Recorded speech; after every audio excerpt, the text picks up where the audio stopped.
Bangladesh premier লিগের দ্বাদশ আসরের চূড়ান্ত ফাইনালে পারফর্ম করেছেন অভিনেত্রী ও মডেল তানজিন তিশা। শুক্রবার সন্ধ্যা 6টায় মিরপুর শের-ই-বাংলা স্টেডিয়ামে চট্টগ্রাম রয়্যালস ও রাজশাহী ওয়ারিয়র্সের ফাইনাল ম্যাচে প্রথমে নাচের মাধ্যমে মঞ্চ মাতান তিশা। পারফরম্যান্স শেষে সাংবাদিকদের সঙ্গে আলাপকালে তিনি বলেন, বিপিএল এর ওপেনিংয়ে সিলেটের অডিয়েন্স থেকে যে প্রতিক্রিয়া পেয়েছি তা ছিল এক কথায় অসাধারণ।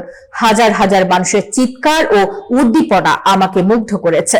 এত বছর ধরে কাজ করে আমি আসলে কি অর্জন করেছি তা এখানে এসে বুঝতে পেরেছি। তিশা আরো জানান, পারফর্ম করার পেছনে তার প্রচুর সংগ্রামের গল্প রয়েছে।